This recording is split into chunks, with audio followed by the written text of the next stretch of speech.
Although I live in the slime and muck of the Dark Age, although I stumble in the thick black fog of materialism, the tradition of meditation is waning, and we are drunk with spiritual pride.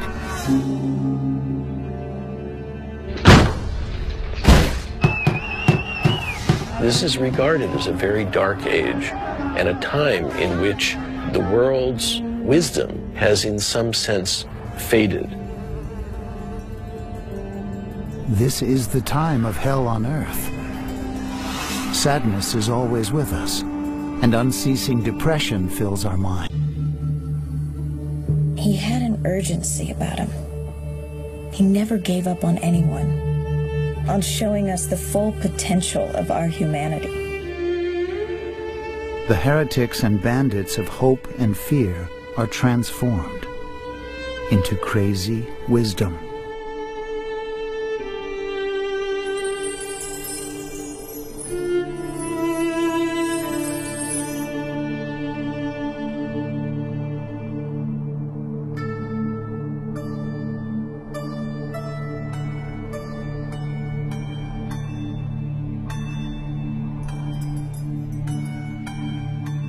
Crazy wisdom person, which is a direct translation from the Tibetan, what's known as Yeshe Cholwa. Yeshe meaning wisdom, Cholwa is gone wild.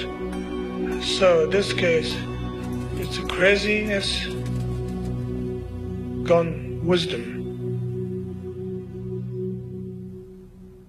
We had this conversation way back in '72, I think, in San Francisco. We were comparing our itineraries, and I said, don't you get tired of constantly going around? I'm getting a little tired of running around. He said, oh, that's because you don't like your poetry.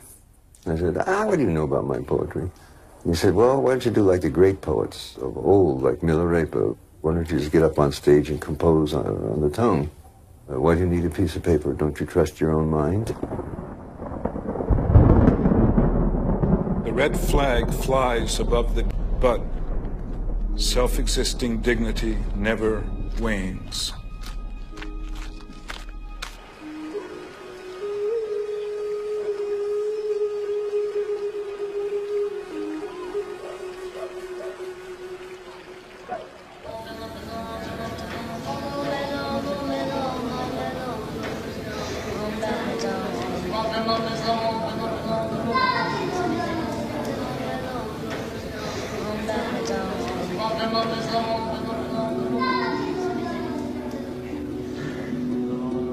Really, that generation was the last generation that was able to get that full, complete training in Tibet with the great teachers.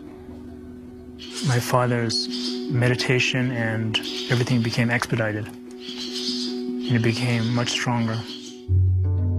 Chogyam Trungpa was assigned a teacher who was an extremely highly realized human being, Khenpo Gangshar Wangpo, which means the Lord of all that arises. The monks were often sitting with their malas, sort of telling the beads and reciting the mantra, Om Mani Padme Hum, Mani Padme Hum, Mani Padme Hum. And Khenpo Gangshar would come up and snatch the mala out of the hands of a monk and break it apart and say, Om Mani Padme Hum, aggression, Om Mani Padme Hum, attachment, Om Mani Padme Hum, ignorance. So he was like cutting through the fact that they were just doing something by rote, which had no real meaning. They say you must go to see him. I don't dare it. I always run away. I can't bear it to go to see. He says to do something, I'm terrified.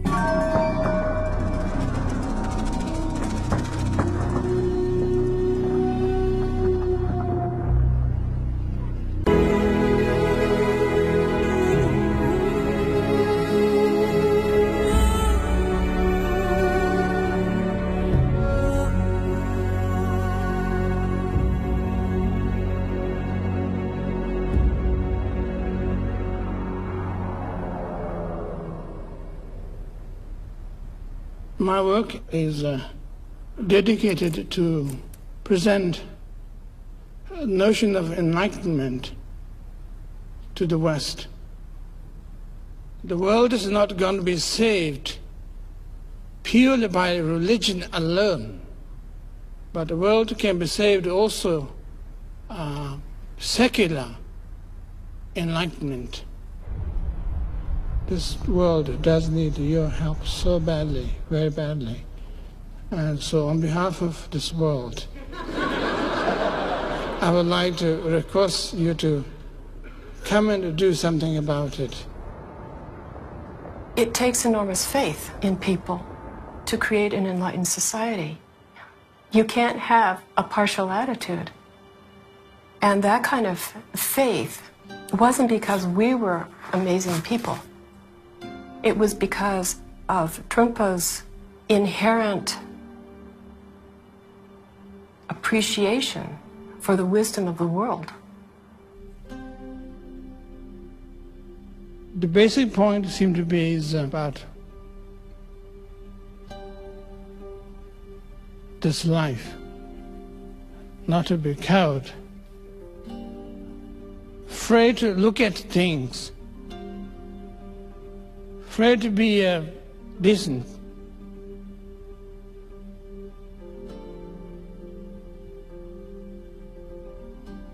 Afraid to smile, afraid to acknowledge that we are basically good.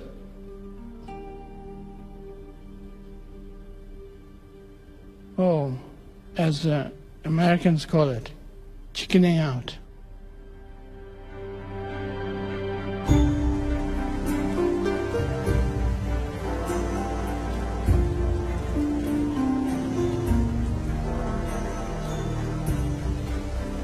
When I first met him, he was, of course, still a monk, dressed in monk's robes, and he seemed to me extraordinarily young, ethereal almost, as though he might dissolve into light at any moment. A bit like a flower, a beautiful flower. All his gestures were sort of immaculate. Now I can't actually remember what he said, but we were just overwhelmed by his presence somehow. It seems almost kind of a little naive to say something like that, but there was something very special about him.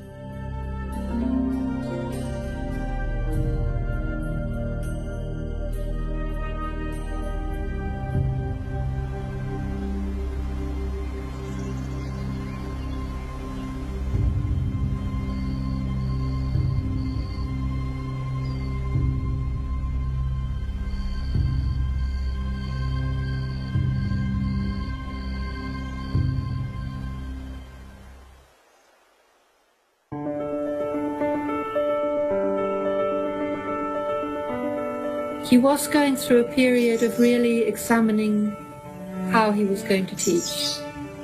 He really, I think, wasn't sure yet what would be the best way to teach Westerners. Rinpoche was doing various courses in order to familiarize himself with Western culture.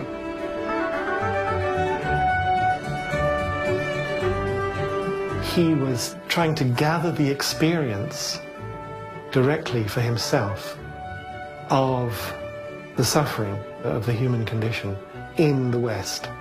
You got the feeling that he wanted to sort of reach into our little bowl of suffering and say, this is what's happening, and to be able to have the words that we could understand, that were accessible to us, that would allow us to say yes.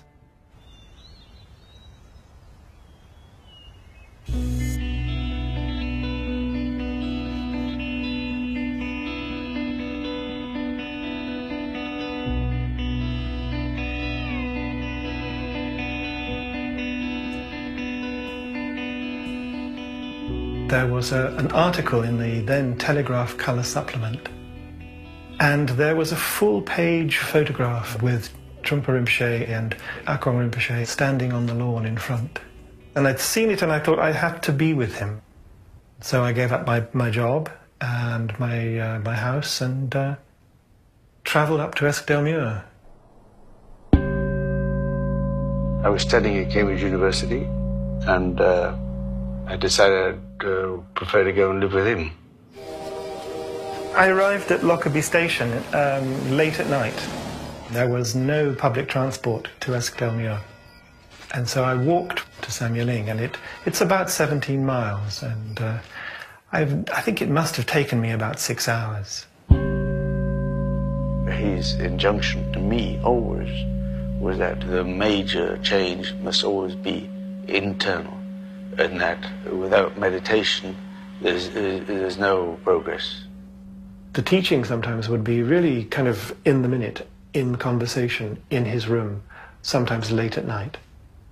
That was where I learned most.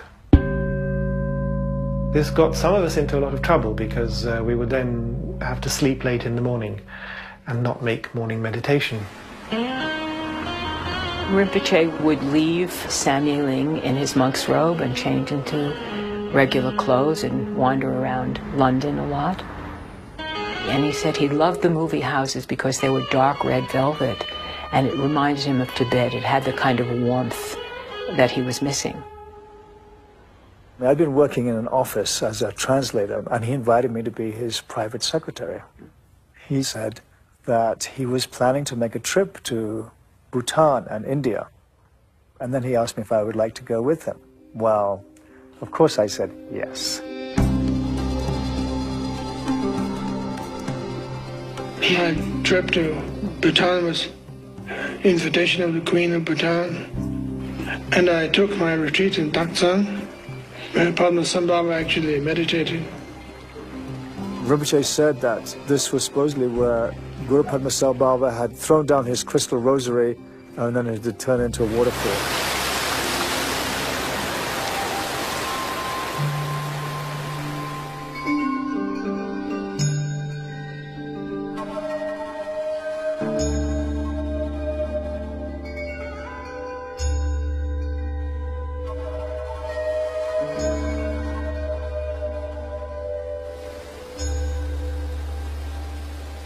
Being a Taktsang is not particularly impressive at all at the beginning. What is this place? It's supposed to be great. And what's happening here? Maybe this is the wrong place they've chosen. Maybe there's Taktsang somewhere else, the real Taktsang. But there is actually immense energy and power is taking place. Things begin to come up.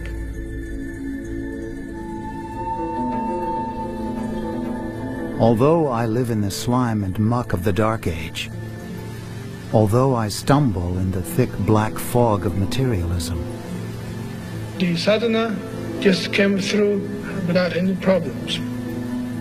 And it took me about 5 hours to write the whole thing.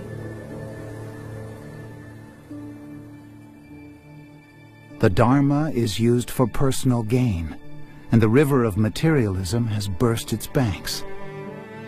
The materialistic outlook dominates everywhere. When the sadhana arrived in his mind, it was a realization. And that's what was written down, the whole idea of a dark age. Spiritual values have been lost. We can see how much damage we've done the planet due to materialism. And the hypocrisy is awesome.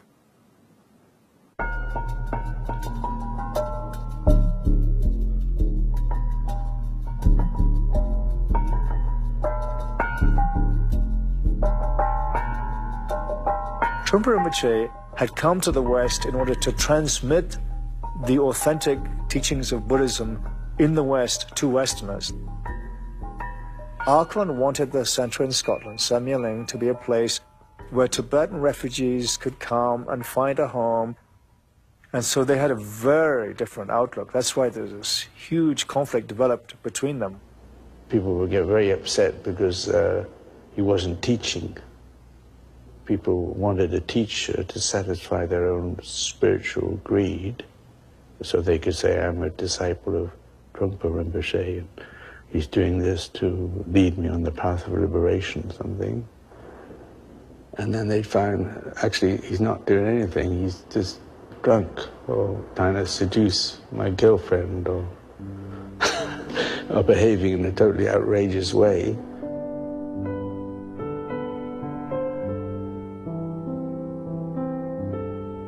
It was absolutely electric. That first time I set eyes on him, I had never had any experience like that in my life before. I was at a school in Cambridge, and I had to find a way to get up and see him. I spent, I believe, at least 24 hours in bed with him. I think it was the first time in my life that I had felt that I could have 100% communication with somebody. He said to me at one point, maybe someday we could get married. And I said, oh, definitely, yes. I'd love to do that. I had to do the shopping, so it meant driving into nearby towns, which is partly when I was taught Trumpa and Akon to drive. You know, they were hopeless at both of them. They'd never known roads and traffic. They didn't grow up with them, you know. I always thought you shouldn't let a Tibetan behind a steering wheel. I had heard he hadn't been the best driver in the world. He was driving with a girl in the car, and I don't know if alcohol was involved or not, but the car went out of control and went through a joke shop window.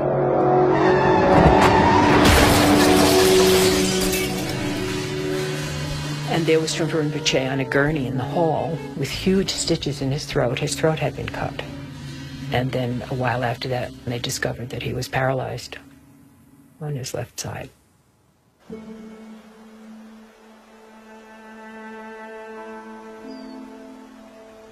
He was in such pain, and it took quite a long time before he was able to regain some movement on the left side of his body.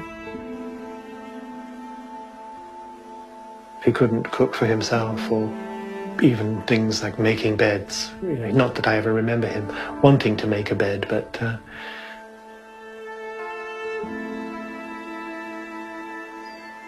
you couldn't be with him without being aware that there was an extraordinary struggle going on in there. I think that that particular period in Scotland was really the bleakest period in his life. Before the accident, Trungpa Rinpoche had spoken about the dilemma that he felt. The term he used was the golden Buddha on the pedestal. Our main point is to be able to teach fully with the only Western world. And also there's a general sense of fascination in the people's part. And when you talk to them with the robes on, they don't look at you, or they don't listen to you, but they look at your robe. People just couldn't accept it. I think people found it too threatening. The English people, with their sense of propriety and so forth, may have wanted to have their sort of little pet guru. And at the same time, the Tibetans wanted him to wear his robes and hide behind the Tibetaness as a sort of sense of subtle superiority. So he was completely out there and genuine with who he was, and he was rejected for that. He said to me that he felt that he was a critical point in his life. He said that I'm on the verge of becoming enlightened, and when people get to this point, they either go crazy or they attain realization, which of course made me feel a little bit anxious having just married him.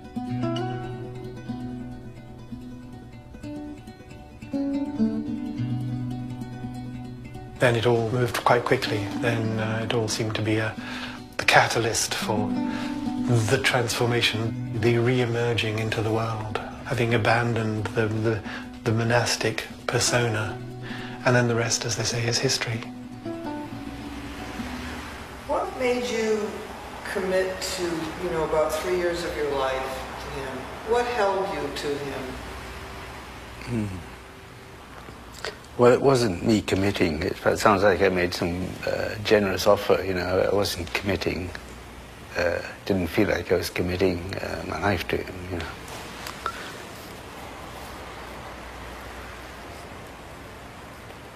I'd actually love being with him. And it's 40 years ago now.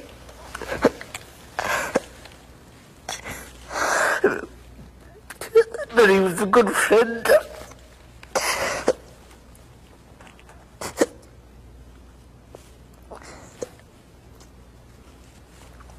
You know, he's gone, but he was a good friend. So there's no commitment there. You know, it just came naturally. You know, that's what that's for. So that's it, you know, he came and he went.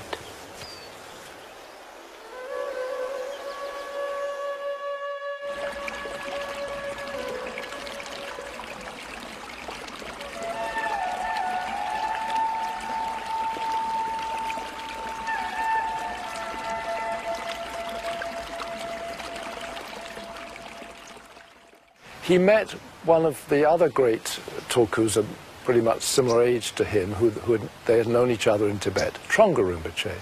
Trungpa Rinpoche came to him in India and said, "So what you going to do now?" And he took out his mirror, little metal mirror he had around his neck. His mirror was a way of, he could prophesy, see the future in the mirror. And he started looking into this metal mirror and describing Shambhala. And he said, "It's as if I was there, and I can see." So that's the only clue that he gave, that he was actually going to America to find Shambhala.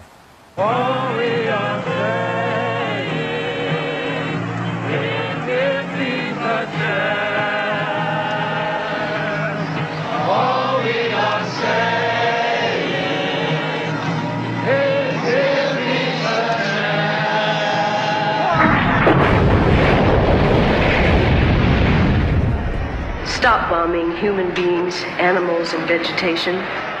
If Jesus Christ were here tonight, you would not dare drop another bomb.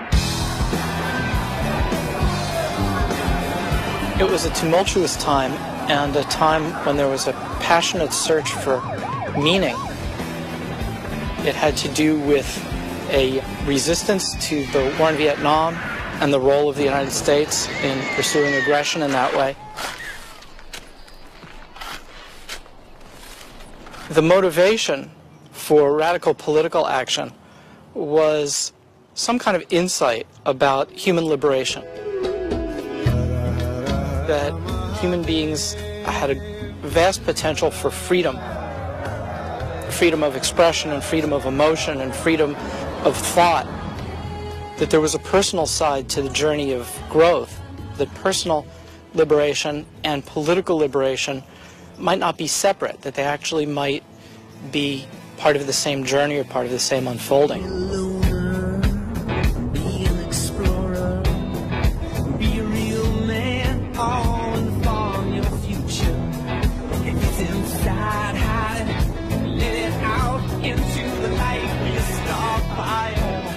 In the summer of 70, and still a summer of love, we traded our apartment for a car and decided to do a road trip. It turned out really crazy, psychedelic summer.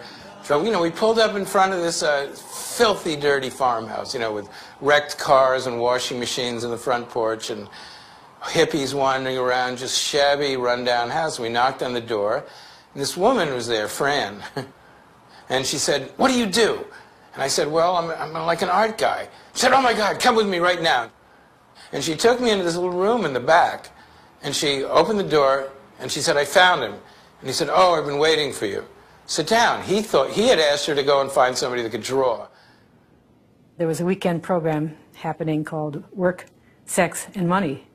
And I thought, I'm interested in those things, not necessarily in that order. I really didn't think of him as a Buddhist.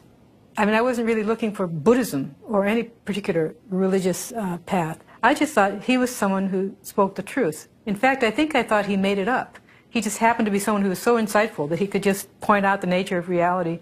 And when we talk about a tantric tradition, we are not talking about a purely playing with sex or aggression or colors, phenomena world. We are not talking about those areas yet.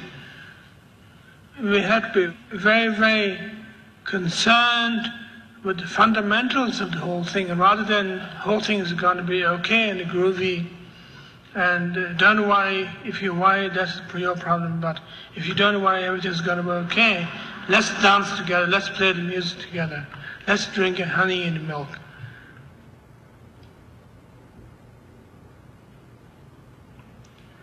It doesn't work. He had started drawing this letter called Ah, which means it's the seed syllable for sort of the birth of everything that's created. It's the most primary seed syllable. It can be summarized as a dot in space. So I sat there for 2 hours, and he knew how the eye worked. He knew about geometry. He knew about Botticelli. And the more it went on, I was like, this is the greatest experience. Finally, an art teacher. I thought he was just an art guy, and hippie, Tibetan hippie. He immersed himself completely in American culture when he moved over here. It wasn't just that it was contrived, that he was going to dress like a hippie and act like a hippie so he could communicate with the hippies. It was that he was absolutely fascinated by anything that people did. He just wanted to basically eat it up. At one point I was concerned about whether you needed to be celibate on the spiritual path, because I had been reading all the Hindu yoga books that talked about how important celibacy was in meditation. And just as I was getting to that question in my little list, there was a knock on the door, and it was Diana, and he said, "Oh, come in, sweetie." And so she was wearing a yellow bath towel, just barely covered her, so I didn't know whether to look down or whether to look up. And then he kissed her and he said, "Well, I'll come to bed soon, sweetie." So she left, and I didn't actually ask that question.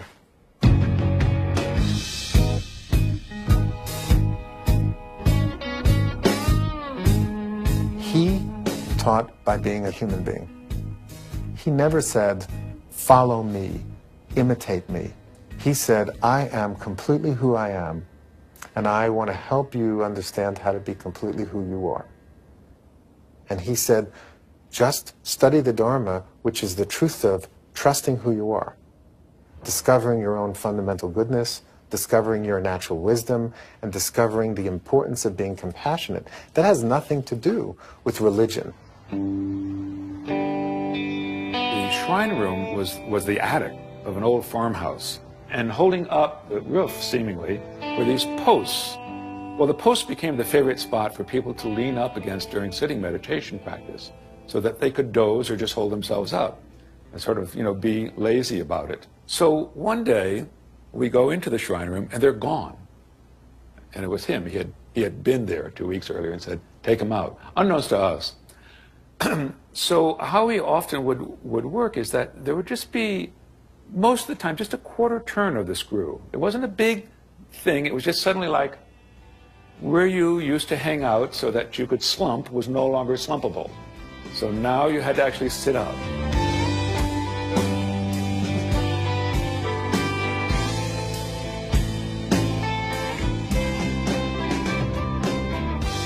This is a picture of the door at Karma Chilling. It was just a white door, ratty, paint-crumbling farmhouse. And he said that he wanted to paint it as the entrance to the Dharma in the West. It was very important. And he explained to me the geometry, the sacred geometry, and how it intersects with how your eye is wired. The rods and cones in your eye are actually wired into geometric patterns, and how the geometry of the door would go directly into your eye and set off certain kind of signals in your brain. We could not find a turquoise. We left all this stuff on the front porch, and there was a little girl, about 5 years old, that was playing. And when we were down at the tent listening to the teaching, she had poured all the paint into a bucket. And we came back, and she had mixed it up, and it was the perfect turquoise. And it was getting dark by then, so Trungpa said, "Oh my God, it's perfect." So we took all the cars and circled around with the headlights and put the headlights on the porch while he sat there and supervised me filling in the turquoise.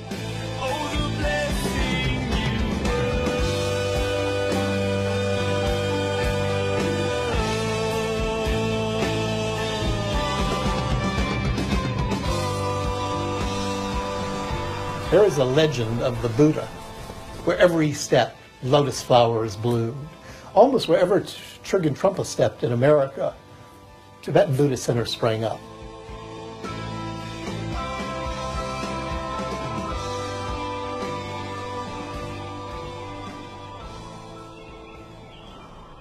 Very early on, maybe in the first year, he invited the entire community that could fit in his living room up to visit him, and he invited everybody to bring their bags of marijuana, their dope.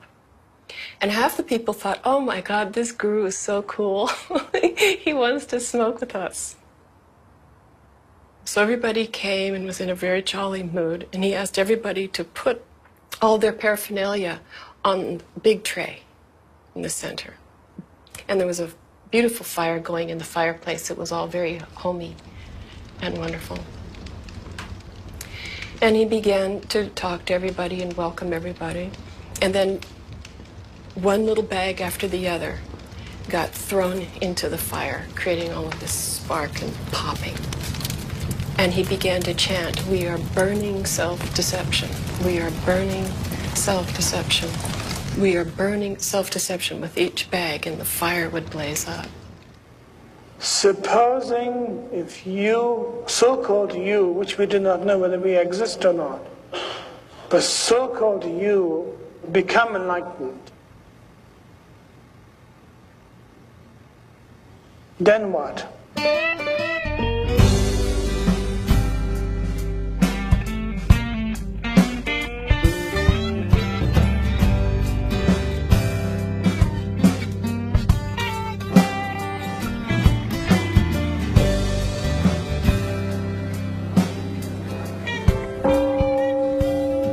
Automatic answers, then of course I become a Buddha, enlightened one. You are about to become egomaniac. You are becoming egomaniac. Not only you are about to, that you are thinking that you could become the Buddha himself.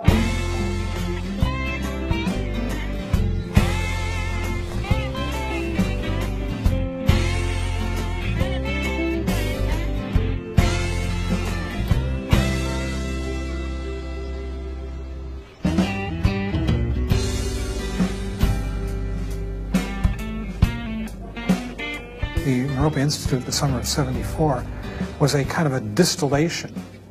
It was sort of like what happened at Woodstock, that all of a sudden, you had this huge movement. It's happening all over the country, and it came together.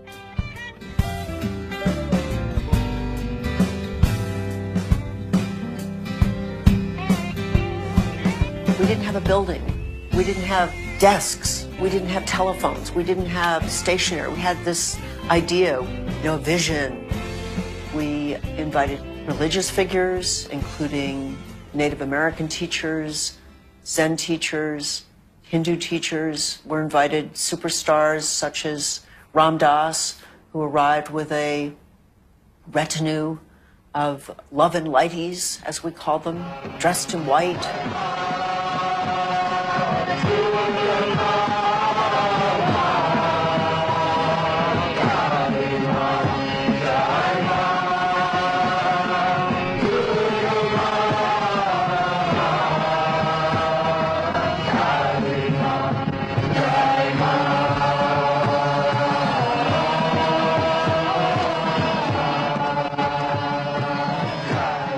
There were people there who weren't on religious trips, like Gregory Bateson.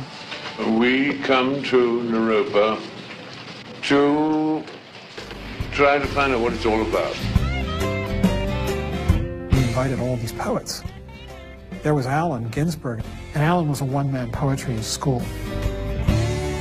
Allen, do you relate to American jazz, blues, rock and roll as having possibilities? Maybe jazz has more possibilities, blues have more possibilities, but rock and roll has lesser possibilities. And why do you feel that? Well, it is a question of actually indulging individuals' sense perceptions. It is too Coca-Cola oriented.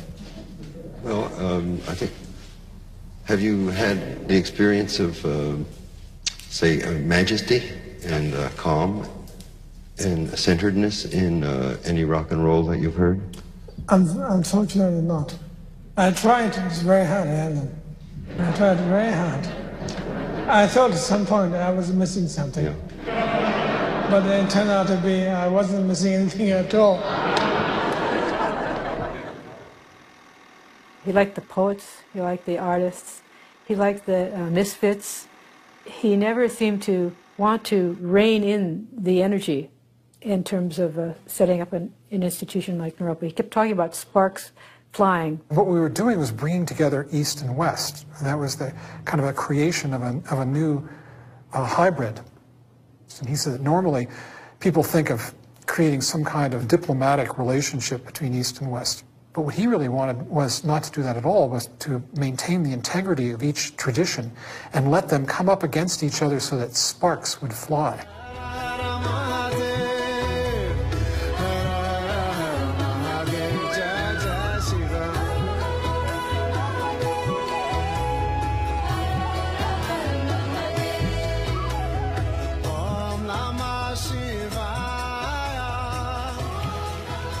The water is so lovely, so lovely.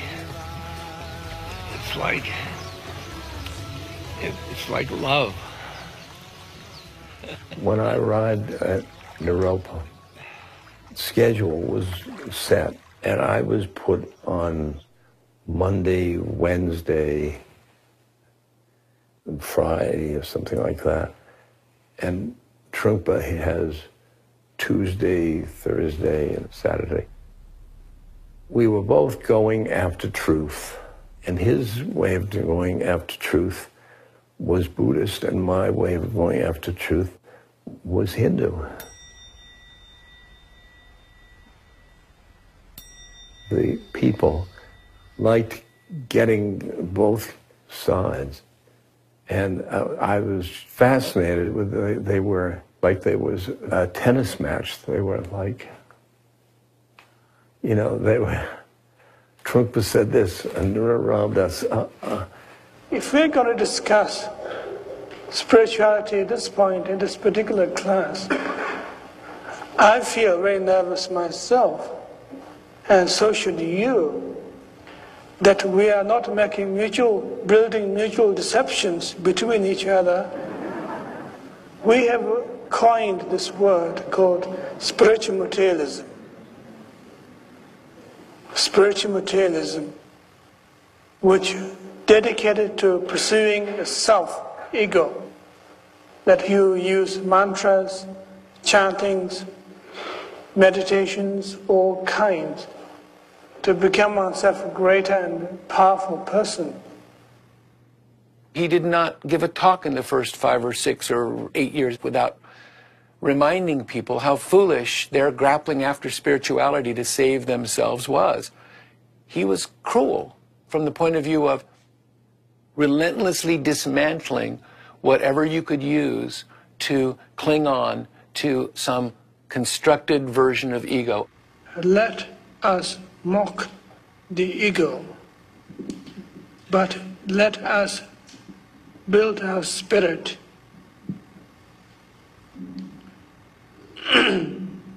Spirit in this case as a sense of inquisitiveness. There's something might have happened. There's a possibility of something's taking place. But ego's approach is that going to be good for me? Should I do it? Shouldn't I do it? If I get it, how much it is money's worth, so to speak. Trungpa was the head, and I was the heart. Things like soul, God, Ram and Krishna and all that, that seemed like cluttered compared to him. It is absolutely important to make practice of meditation is a source of your strength, source of your basic intelligence. And think about that. You know there's such a possibility you could sit and do nothing for 20 minutes, 10 minutes, just sit and do nothing. You can think about Naropa Institute while you're sitting. If you're not, you shouldn't be too embarrassed to tell that message to your parents, your relatives, your friends, that you've learned a very valuable message that you can actually survive by doing nothing.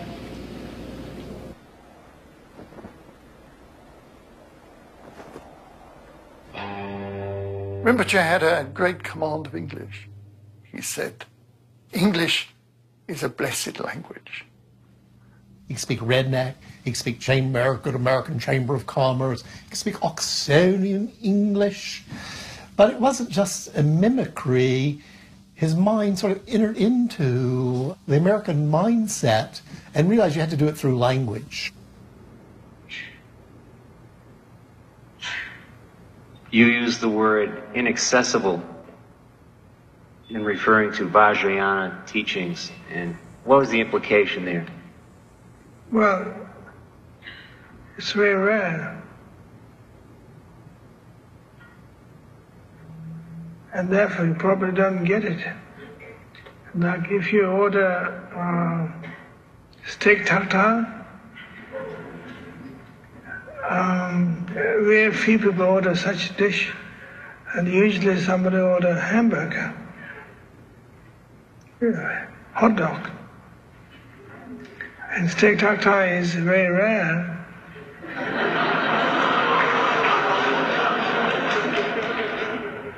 And a crucial moment came when the great 16th Karmapa, who was the head of Chögyam Trungpa's lineage, is coming to the United States.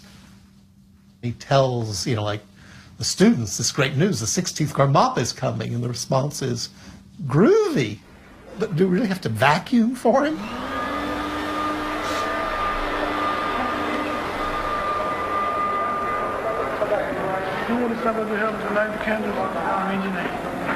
Now? Yeah. He worked tirelessly, hours and hours, round the clock, getting ready for this visit. Having people go into, get decent clothes, cutting your hair, getting suits and ties, which most people went to the Salvation Army to get because nobody had any money particularly. That infuriated people. Sexuality didn't shock people in those days. Drinking didn't shock people. But wear a suit? Are you kidding? So many students left at that point in protest. All of the forms or rituals or disciplines are ways of shifting the mind. First of all, to create some kind of wakefulness so that you can even appreciate what's going on, and then to connect us into the particular activity that's taking place. You need a kind of majesty inside to meet the majesty outside of yourself.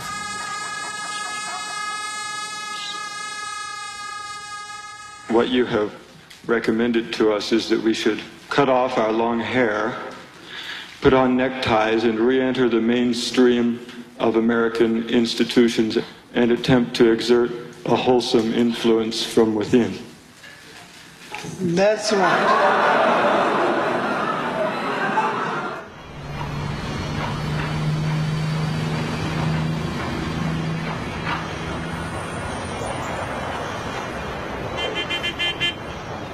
We always have a problem with taming ourselves.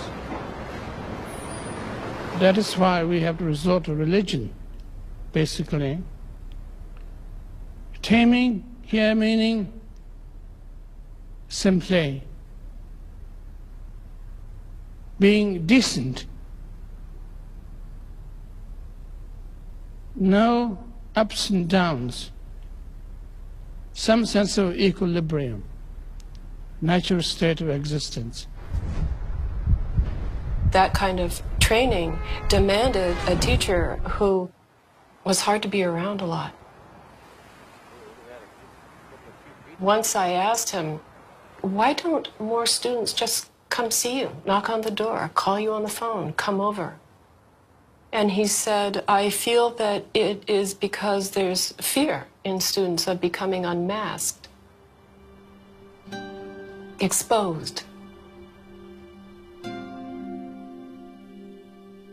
This was a very important principle for him.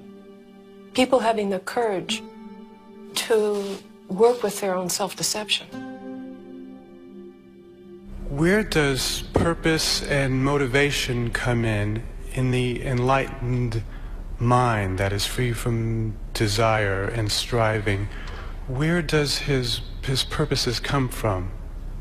Well, purposes come from having a sense of trust in oneself, sense of uprightness, sense of loyalty, sense of appreciation of one's family and one's immediate world around you.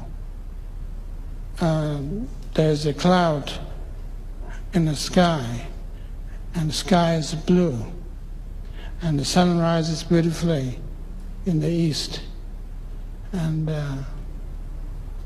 snowflakes have their own beauty in the falling on the ground. And everything's perfect.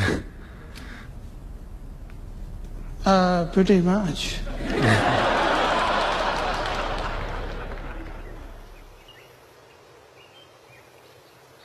He was always teaching us from the crazy wisdom style. And the teaching was, there is no certainty. And you could have a sense of humor about that.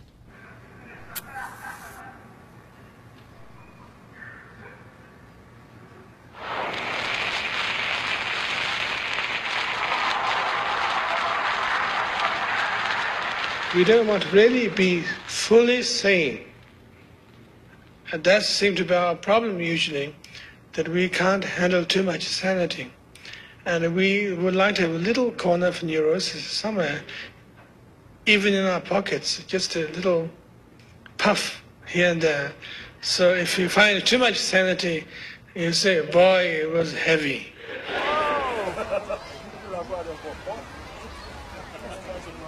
Ronghogtini, Gumba Londo, Tirinitini, Son Song Chun Lemini, Gona Sonji Tali, Son Tampuri Tali, they Tony Gandu telling us of Papa Commander, the Lama Kang Jail and Ragamaro, Kong Toyo Jabak Holo John Yogon, Tanzama shooting Holo Gorn Nilikata, Ganma Pak talking object on Taton, which in the Madason and the Sajajan.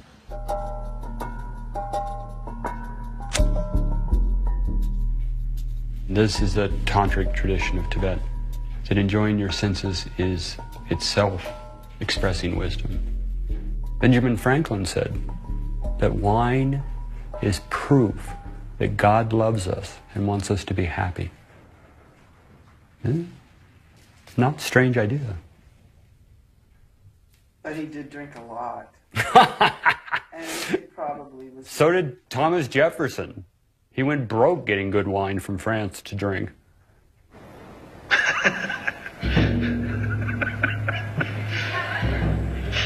It was safe to say that his level of awareness in the environment was unaffected by the alcohol.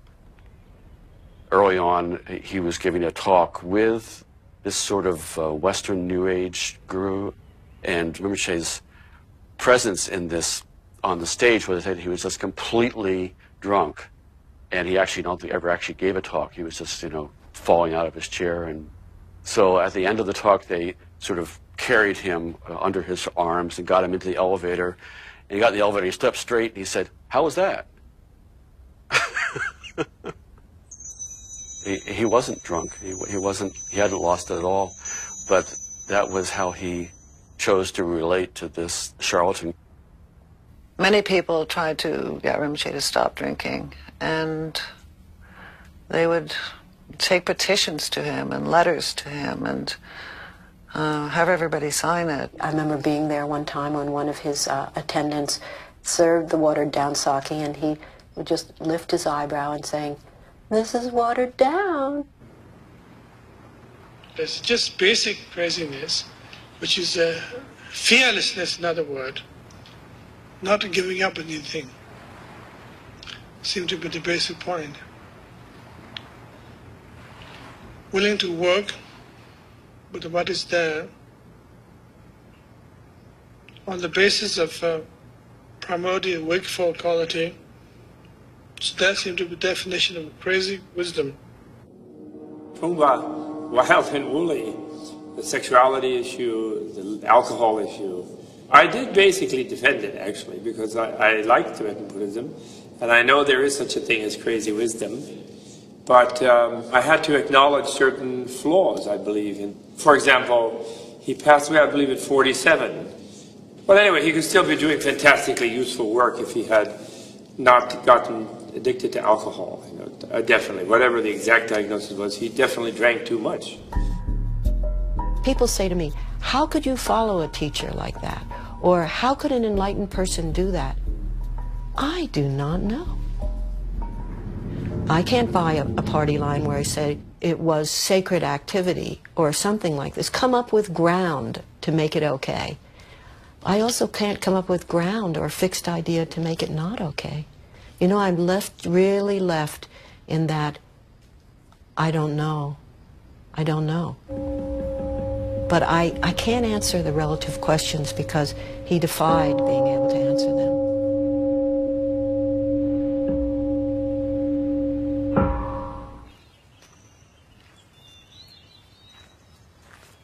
When Suzuki Roshi died, Chogyam Trungpa gave a talk at the Zen Center.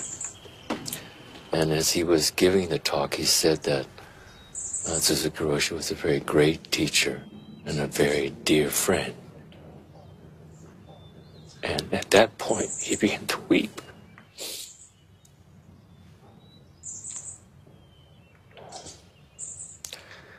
So he could probably just sense and see that we were trying to hold ourselves back, and it gave us permission for all of us to weep. So that in itself was a wonderful teaching.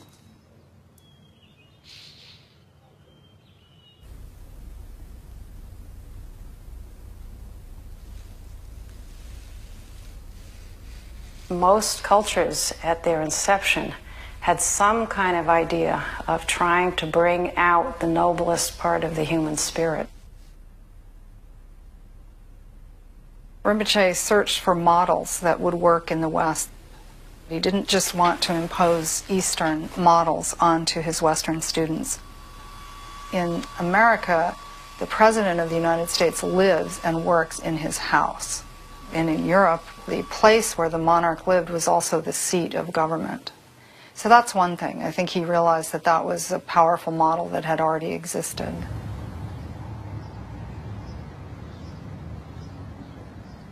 Court was this really rich environment that was his home, and it was kind of a community center at the same time. In Boulder, during Rinpoche's lifetime, my main role was the master of the household, was my title, of the Kalapa court. Like a typical evening at the court, the music being played might be Mozart, Handel. He loved Handel's water music. Crisp, tongue-in-cheek, British formality. Call each other like Mr. Peisinger and Mrs. Fordham. This is not just like saying a nice thing, but that anything and everything can be met. When we meet it with awareness, there's potential to uncover some kind of power. And therefore, there is nothing that is outside of the practice. Therefore, he introduced almost a practice for anything. Absolutely anything. You know, drinking a cup of tea, combing your hair, putting your underwear in a drawer. One time I had the experience of watching him set the dining room table, and it took 3 hours because it was like a work of art to set the dining room table.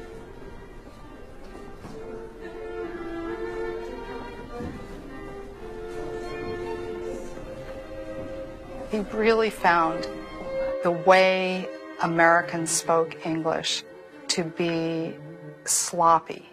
And he thought it reflected that if you didn't work with how you spoke, that there was a way in which body and mind were not joined. So speech is one of the things that can really join those, so that you have everything sort of lined up. You have synchronized your body, speech, and mind. So he took that to the next level, and he started not only teaching people how to speak the English language, but he decided to teach them the Queen's English. How to speak the English language and how not to speak Americanism. All right, I'll give you an example of an elocution exercise.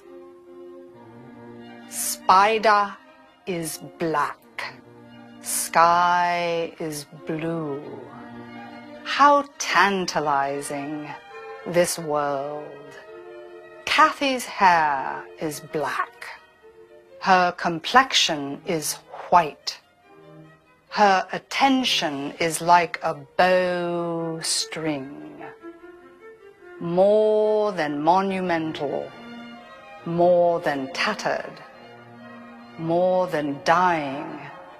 The Liberty Bell is more than antique. Ultimately, he was trying to demonstrate how sound had a sacred element. So in spite of the appearance of torturing people by making them repeat these words over and over again, I think it was much more about appreciation.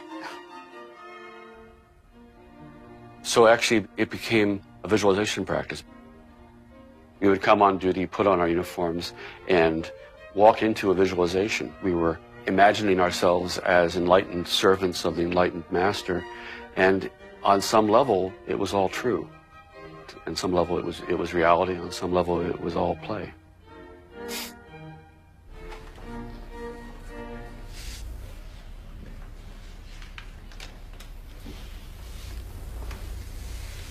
He said that in order to create an enlightened society, you have to change the culture. And in order to change the culture, you have to change the art. And in order to change the art, you have to change the principles that art is based on. And those principles, he said, should be the principles of Dharma art.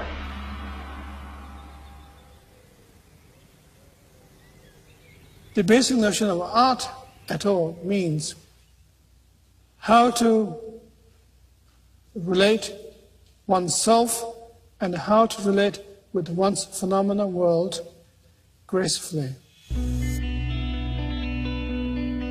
Dharma art, rather than looking at a painting of a river, is more like being in the water, in the river. When there's enough sensory space, then we can afford to relax more, and we begin to find what's known as the sacred world, that any artistic endeavor is regarded as sacred. When that happened, there's no struggle.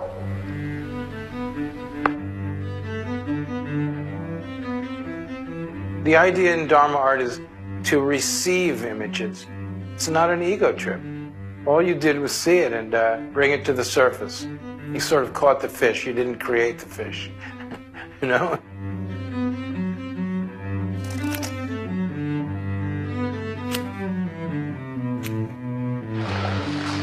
Things are sacred, not in a sense of religious means, but sacred in the sense that there is a natural dignity in the way we view our world.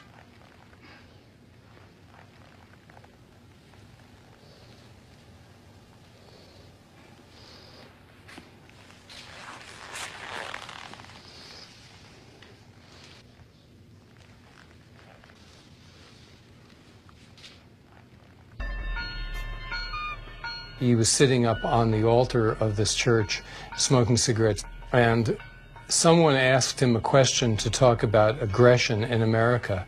He said, "I want to talk about the aggression in this room." Ready? Fire!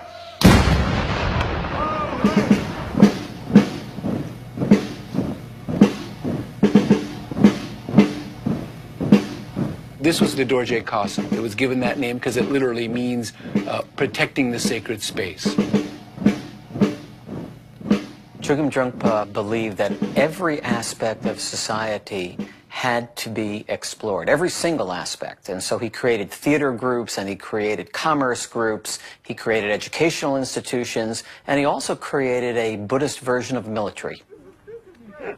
Everyone had a hard time with it, but he would say over and over again, until we reach into the heart of aggression of society and we transmute that very same energy to be the forces of peace, we couldn't really change the way things worked. I was involved in organizations and marches protesting the United States presence in Vietnam. What I came to feel was that those of us who were doing that had in the end no greater insight about the fundamental problem of aggression than the government and the army that we were protesting against. The Shambhala principle is what is known as the path of the warrior. Here again, it doesn't mean to say the creator of a war as a warrior, but warrior in the sense of braveness, being brave.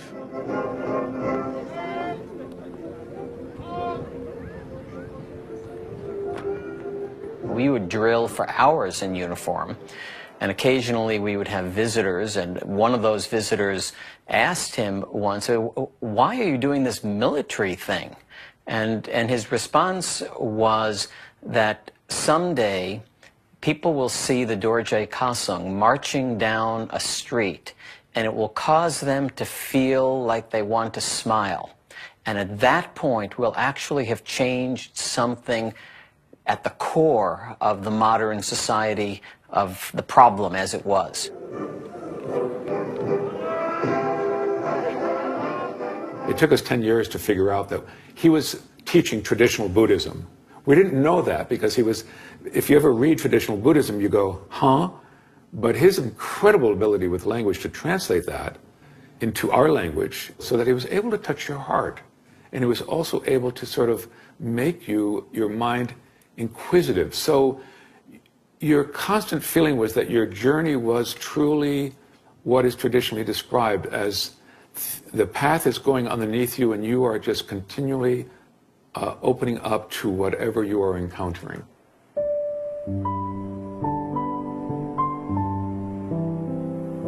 First time I met Trungpa Rinpoche, John said, Rinpoche, I'd like to introduce you to my wife Agnes. And Rinpoche looked like this, and he took my hand and he said, hello. And then he turned to John and said, I find your wife very attractive.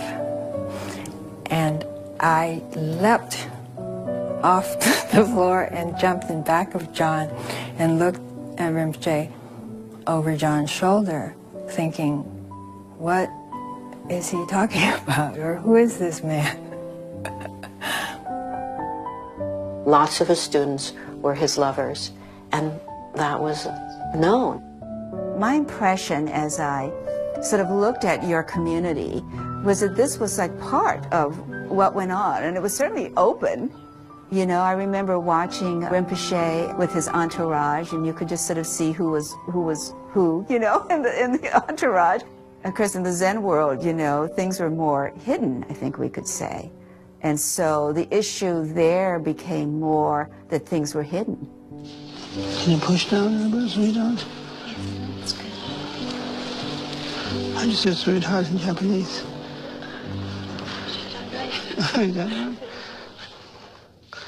He didn't hide anything. He didn't hide his drinking. He didn't hide his sexuality. There's so many Western teachers as well as Asian teachers in the West who have been brought down by what's called sexual misconduct. But if you really look closely, that's not what caused them to come down. It was that the students felt deceived and lied to. The first time he slept with somebody, after I married him, he was still at Semiling, and I was completely freaked out. I sat on the floor of the bathroom and just cried all night. And the next day, I went in and I talked to him and told him I was completely distraught. I couldn't believe that, you know, he just married me and now maybe I had to divorce him because he was sleeping around. And He said to me, it's not that I don't love you. Our relationship is much, much stronger and more powerful than sexual fidelity, so to speak. That I'm never going to be able to be a conventional husband, but you can always completely 100% rely on our relationship and our love for each other, but it's just not going to be conventional. Sexual activity, what there was, it was about liberating desire rather than creating more desire. And so you take that place of desire where it's the most, which is in the sexual activity, and you apply some kind of wakefulness, some kind of where you actually are present all the way through. So it's a very potent place to work from. You know, sometimes I would sit with him for hours, 2, 3, 4 hours in almost total silence. So sometimes it was really lonely.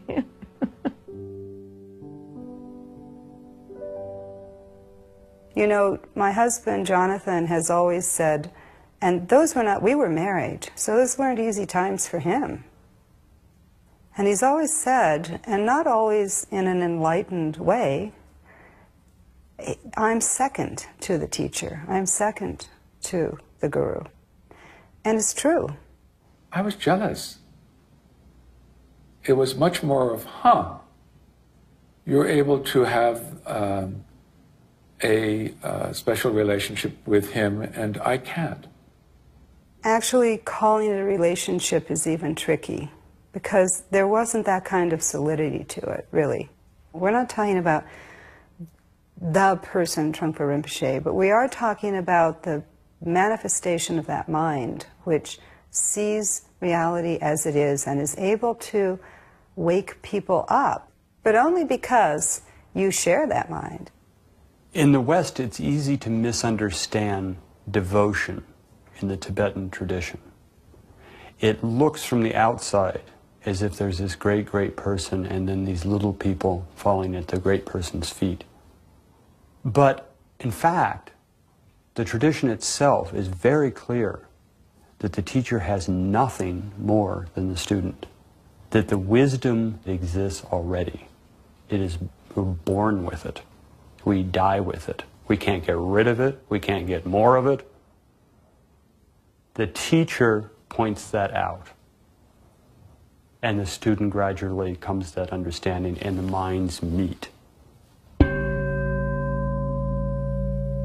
After being married to him for 17 years, I would still sometimes lie in bed next to him and look at him and thinking, I have no idea who you are. I mean, he was completely unfathomable. You could never really second guess his reaction. Love, talking about love is just like an insult sort of to like our relationship, because it was just like he treated me as the reincarnated Lama that I was recognized as. So in terms of love with my father, did we ever talk about love? There was never any talk of something like that. I mean, he treated me like he would have treated a king of another country, you know? You always knew that his intentions were good, and you could always expect that he would be kind. But fundamentally, I don't really know what made him tick.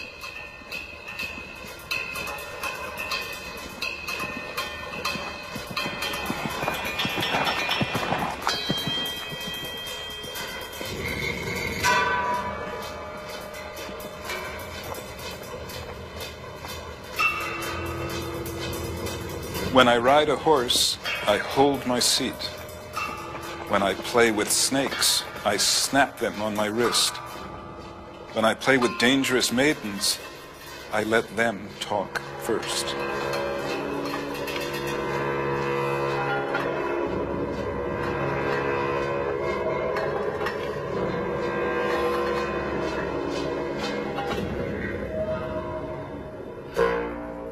Crazy wisdom, as I understand it, means not planting your foot firmly either in the material world or the spiritual world.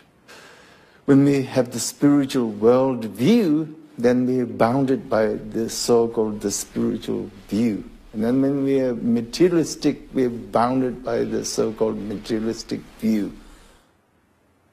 But if you go beyond that, if you take this extra leap, then that is the crazy wisdom leap. It's like taking a leap into the abyss, but it's not the abyss of nothingness, it's the abyss of reality. He could have had, I think, success without fully committing himself in the way he did. Could have had a nice community and a good life, as it were, but he really never thought about his own self-preservation.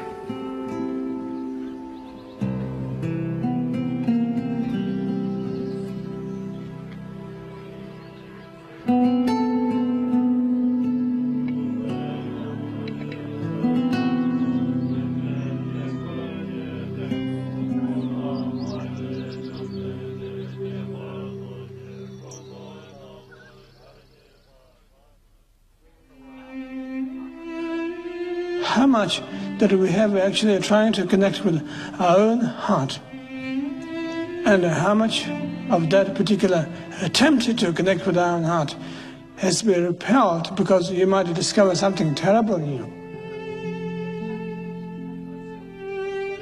He taught me so much. He taught me everything that I know about art. And he showed it to me by being genuinely, fully who he was. He was human, completely human. And he didn't hide it. He didn't hide his tears. He didn't hide his wounds. When we want to really connect with our heart, what are you? Who are you? Where's your heart? If you just put your hand through your rib cage and feel your heart, there's tenderness. It feels sore and soft and it hurts. And you want to spill your heart to relate with others. That types of tenderness does bring a notion of fearlessness. Fearlessness that you have possibilities so that the world around you can tickle your heart, your raw heart. It was his way of saying, it's a form of strength. So when you feel that tenderness in you, then you become stronger. He lived his life. He was like the greatest bodhisattva. Bodhisattva vows to give up anything that has to do with himself and help other people. And that's all he was ever doing. I see you're going to make me cry. That's all he was doing.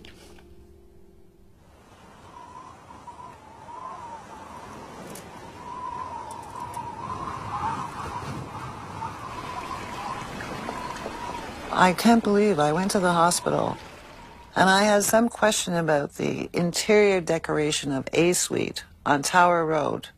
And Rinpoche was dying, and I went to his bedside and it was like, well, I know he can't hear me, but I could kind of verbalize my thought and maybe I will receive some kind of answer about what should happen in this case. And it was almost like a television screen came up in front of me, and it was static, black and white static all across it. You know, it's over. No more questions. A belt of pack ice covered 3/4 of the harbor and extended nearly 8 nautical miles out to sea. Pack ice is common at this time of year, but it rarely reaches Halifax. The whole kind of seacoast, when you looked out, it looked all frozen and cold. And that's how we all felt because he was passing away. He opened his eyes and almost sat up. Everybody was kind of waiting for that moment. Everybody got the message that he was communicating with us, that this was going to be it. There's a moment here that this is going to be my last word, and it's going to be to you. It had that feeling, everybody waiting. In heaven the turquoise dragon thunders, the tiger's lightning flashes abroad. And at one point we started to sing the anthem, the Shambhala anthem. But nobody, I don't know how it started, maybe someone said, let's sing the anthem. We sang the anthem. And it was kind of like, it was like our last offering to him. Fearless the warriors of Shambhala, majestic. He opened his eyes and he looked around the room.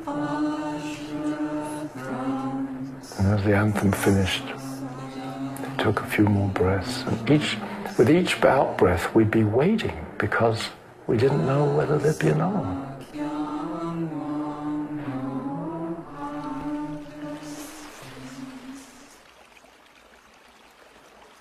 And so then I went outside. The ice had started moving out, and by the end of the day or the next morning, it was a lot of ice. It had all gone out. The sky got blue.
I've seen teachers who have tried to emulate him, and for a few years maybe it's fun, but day in and day out, every year, 24 hours, they say, I don't know how he did it. So you can really say, well, it's either, you know, he was crazy, or he was crazy wisdom, and there was something very amazing about him.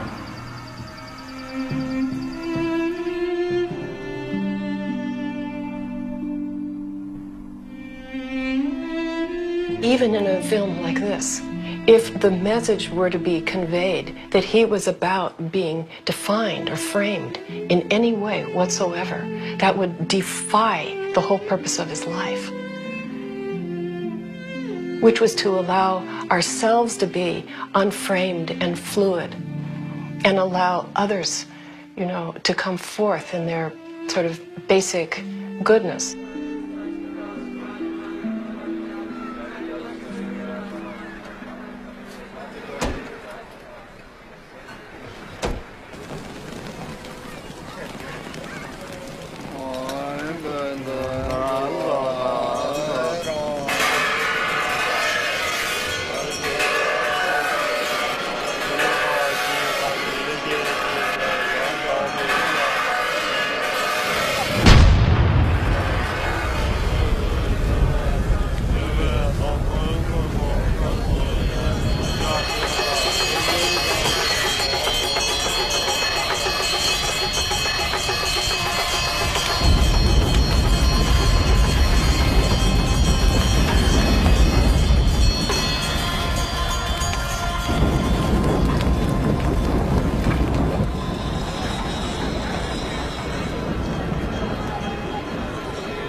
I see it. I'm not convinced that it's phenomenal. Completely around the sun. And there's one right over there.